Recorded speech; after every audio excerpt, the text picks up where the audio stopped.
Choy Tatay! Naku, happy morning at happy Chinese New Year sa inyong lahat. Naku, maraming salamat. Siyempre sa Elusive para sa ating very Chinese New Year-inspired magic act na yon. Thank you so much! Well, honey, today ang official na pagsisimula ng Year of the Metal Rabbit, mga kapuso.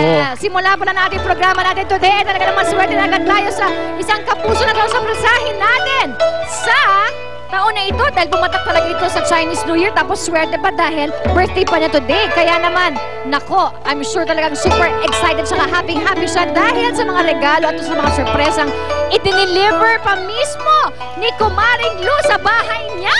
Kalain mo yun. Well, Maring Lu, ipakilala mo nga sa amin kung sino ba ang sasabihan natin today ng birthday mo, sagot ko. Happy morning! At ang ating celebrant for today ay si Miss Annie Torcelino. Teka lang. Bubay?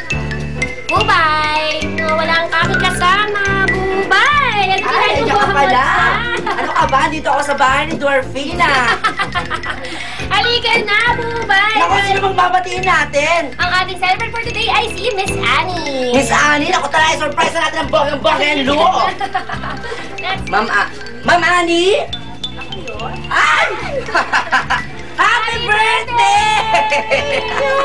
Ano ba? Nakakatuwa naman kayo dito.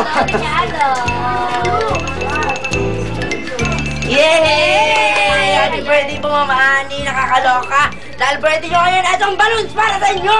Thank you! Oh, sorry, so flowers para sa inyo. Thank you. Tama, hindi lang yan. Para mas maging maligaya ang iyong kaarawan, meron kami panghanda mula sa lahat ni Miss Sil. Siyempre, meron din kami pampaganda para sa iyo by Third Clinic. At parang pinagandaan ni Mami Annie itong ating pag-celebrate sa kanya. Kumusta na po? Ano po ang inyong masasabi sa aming surprise? Ako, nabigla ako. Maraming salamat.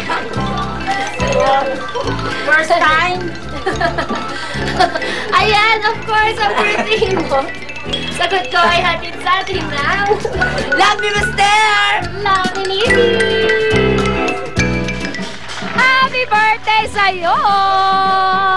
At sana'y maging maswerte ang pagpasok ng Year of the Rabbit sa lahat ng mga nagbe-birthday today. Ang tanong lang, kasama rin kaya tayo sa mga suswertehin ngayong taon na ito?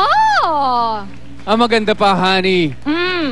Mamaya, imbitahan natin yung feng shui practitioner. Expert. Yes, oo, Hindi tama. ba? Tama. Makakasama natin yan dahil sa Chinese New Year, hindi pwedeng mawala yan dahil pag-uusapan natin kung ano ba maswerte ngayong taon. I'm sure lahat ng mga kapuso dyan gusto nila malaman kung sila ba ay lucky this year o hindi ba Yup. sila lucky. Aha. Kung hindi sila lucky, ano ba yung mga pangontra na dapat nilang gawin? Meron ang ganon. May mga ganun sila mga Oo. paniniwala. Anyway, bukod sa usapang pampaswerte at feng shui, naku, ikukwento rin natin.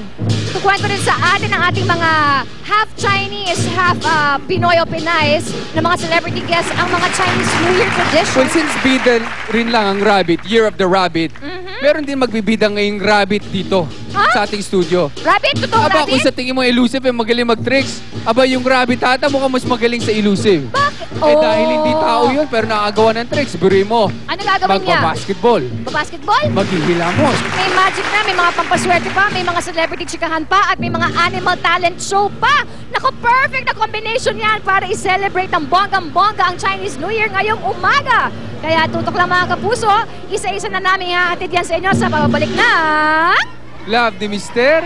Love, Ibiki!